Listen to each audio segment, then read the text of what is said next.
should I play college or should I play overseas? This is one of the biggest misconceptions that I hear every single day.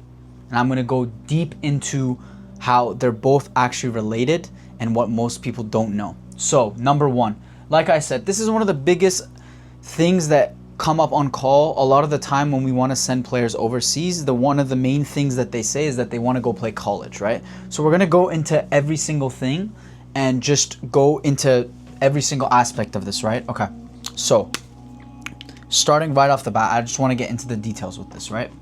These are just some of the main things, right, for college that, you know, requirements, right? We've sent players through our connections that played over in Europe that eventually played D1, so we know how the system works.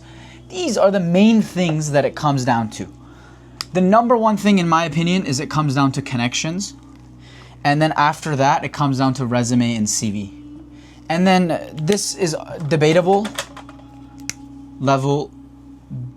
Your level should be better than most. If you want to go play in a D1, D2, or just in general a good college, this is usually the three main things. But connections comes as number one, who you know and how good of a relationship you have with the person that you know to then be able to do you favors to bring you in. Second is obviously resume. With a good resume in mid-level connections, you can get your way by, right? But it all comes down to who you know. But the number one thing, right, for this is like you want to go play college, right? So let's just go over why they say they don't want to go spend money to go over to Europe. They want to focus on college. So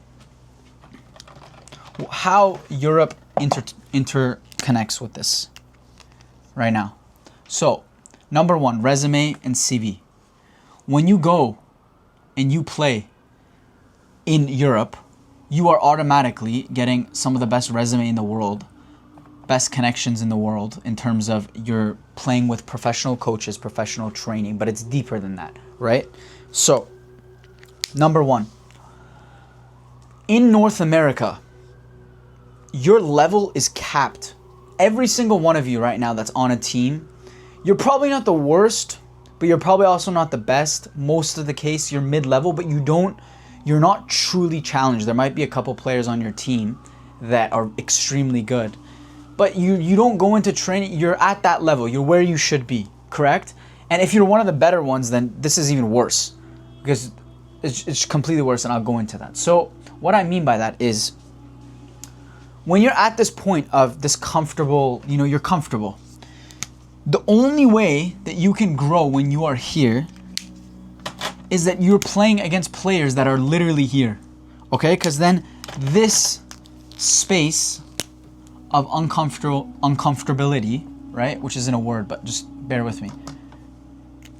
This is improvement. This is improvement. So what do I mean by that? In this the only time a player that's here at this level, let's say this is like a base Canadian American level player right here. He's mid, bro, when you go and see him play, right? When people see you play, they're not like who is this player, but they're also not like he's horrible. They're just like, okay, he's another player on the field. You're just another number on the field. And if you are here, it's worse, which I'll go into later, because you actually have a lot more room for development. The only way that this player, right now, the way he is set on his development, this player is just this slow little incline that every single other player in his level, which is 80-90% of the population of people that play football in North America, there will go up this level too. So the only way to break through from this is one thing, to be around players that are at this level. Because what that's going to do, even if you aren't naturally talented, is going to make you shock you to go up. Okay? Because you are playing against, you will, as you heard the saying, you are the average 5. Out of the average 5 people you hang around with, you're going to be in between the average. If you hang around 5 people that are your level in terms of football, you're going to probably be around their level. If you hang around 5 people that are way better than you, you might not become the best right away, but you'll become a median of them. And it's the same with this. So what this will do is it'll break you free. And I'm telling you this, players that haven't played in Europe, you don't understand this. The level there is completely different. And we'll go into the logistics of that in a second. But this will put you here, right? At the green. So now, 1 year of developing over there in Europe, you are here, the players are here, and you are here, okay? And no one even knows how, because in that 1 year they got to here, right? And they were here before. So this is like a little bit of space, right? That every single player, but then suddenly there's this sub part of people that are here, which is you now, because you played against people that are here, right? And now these people are the people that get all the offers. They get all the clout in terms of going to MLS, all that fame under their name, because part of it isn't just playing well, part of it's also your name getting recognized. So when you're scoring every single game, actually attracting, you know, people, having buzz under your name, that's a key component of it, which we'll go into later. These people, it's the 1% of people that get the 99% of opportunities, and not just in football and life, okay? The top 1% that get the legitimate the best opportunities. And that's just how it is, right? So, with this being said, this top 1% of players, how they got here, right? Most of them, I would say half of them, okay, is connections. They know someone, their dad is someone of the team. It's something like that. They know someone that they have a very good relationship with. Now, the other 49%, okay, and by 1%, don't think of this as a big number. This is a very few amount of people. It's literally everyone playing D1. Everyone, and this is for college purposes. The other 49%, right? 49% are genuinely, to some extent, talented. Okay, and it's part of it is luck, but they're in a professional academy, which the only level to that is MLS at least, but that's not even that good. But that in America and Canada is considered good, right? So that usually will develop you enough to be able to get some sort of D1 college, okay? And then there's this. So how do you get into this category? The only way that you get into this category is you play against here, because you cannot, because you don't play in that academy, you cannot do that, right? So the next step for you is getting into this category, which this is the only way. And that's the only way to be able to do that. Because if you were in this category, you would have been there all by now, but you're not. And if now, this is for the other people, for this 1%, you guys have the capability to play professional. Because I will say this, let me just erase this and then I'll give you guys an example, right? Football, right? You are in the 1 to 10% of your country in Canada and America. You are in the 1 to 10%, and you got there through talent, okay?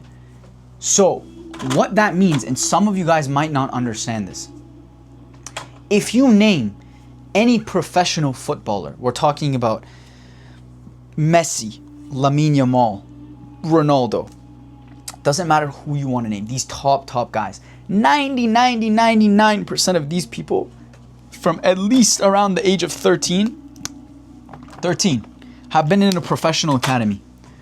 I guarantee you that out of those players, 99% of them, they wouldn't have shined to the extent that they did if they lived where you guys live, okay? Because it's just not possible.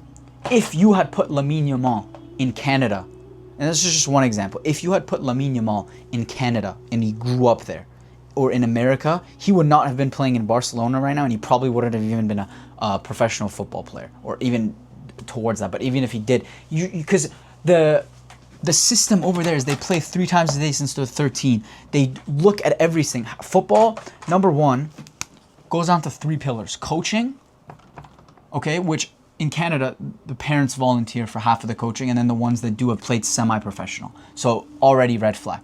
Number 2 is reviewing, which just now they're starting to record VOs and everything like that. But you guys don't even watch it because you guys aren't, how do you say this? No one forces you to watch it. Over in Spain, every single day after trainings, not even games, now just let alone imagine games, you watch your footage back of you playing. So when you're seeing yourself, you're constantly, you know what to do and you change. After every single training session, you watch how you trained the day before and you know what to fix because you're constantly reviewing. Okay? Constantly reviewing. Now, third thing is you are playing with the highest tier of youth football. So it doesn't get better. Like when you're the 1% of in Spain, in Europe, you're the 1% in the world. And the only reason that you're here is because you're exposed to the best of the best because of these two things. These players in America, the 1%, they haven't been exposed to this. So they're down here. So now imagine if they did have this exposure, what type of player they would be. You would be able to feed your bloodline for the rest of your life if you had this, but you don't. And you make the worst mistake of your life by saying, oh, I just want to go play in college. Okay, because your level's capped. You're already playing, bro. You're already playing. You're not getting challenged. You don't get this. So you're never gonna improve. You will improve a little bit, but never to this level. And then by the time, like I said, the longer you take, the later it becomes, the shorter the gap. After 23, bro, it's impossible. You're playing against people that have had this system since they were 13. That's 10 years. It doesn't matter what you do at that point. It's impossible. So the sooner that you can get into this European system, and now I'm gonna go into, like we went into the resume part of it, maxing your potential, what I mean by this, and now the win-win. Let's just say it doesn't work out. The best case scenario is that you stay here and you develop. Now you're at that level that I said over here. When you go back to Canada or America, you have experience that you can set up professional trials with in CPL, MLS. Colleges now legitimately will be interested in you because, like I said, part of it is connections, but the way you can get through this connection bridges is with resume and CV. If you pull up with a resume that's professional, you've played in Europe, and you will be better than these players on paper and on the field. And that's what matters. Both matter equally, okay? On paper is as important as the field, because on paper it gets you through the door, okay? And on field makes you stay. But 99% of the people, because they don't have it on paper, they can't get through the door. That's why you have these players that are professional players, but they haven't even gotten a trial in a lot of good places, even though they're better than the people on the team, right? We go over this in Vancouver. We have so many of my friends that played D1 colleges where they're like, bro, my friends back home in Van, they are better than these players over here. But why aren't they there?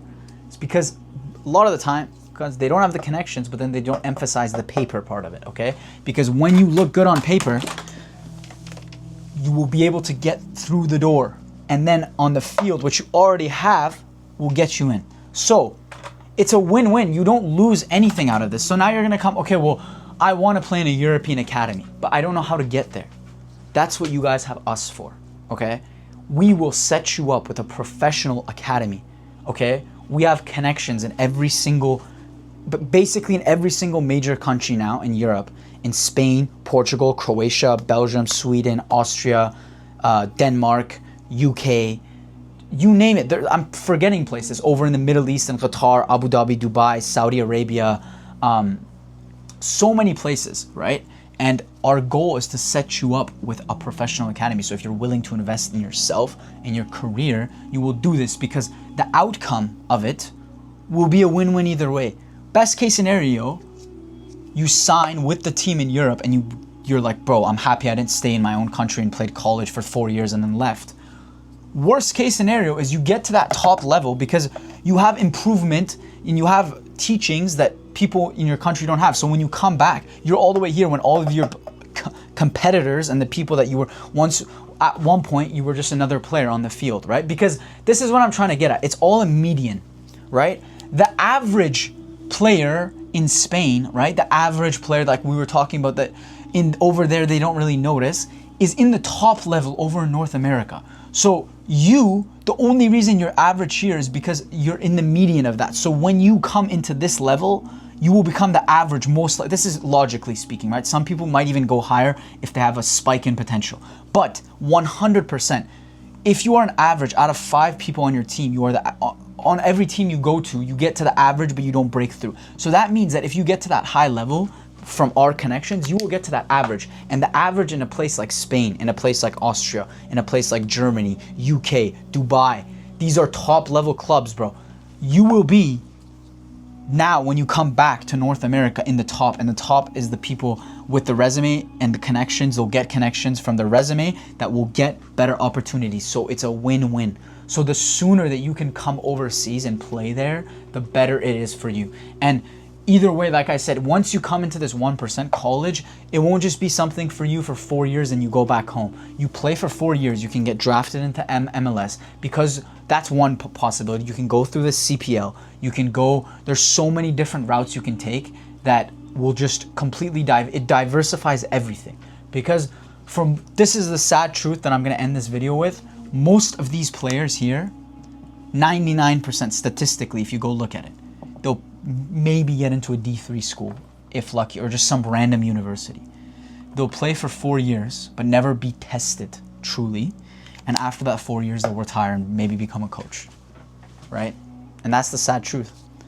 And that is what happens to 99% of these people. And if you don't want to be one of those people, then follow us at Aqua Sports Agency, book a call, and we'll get you there to the next level.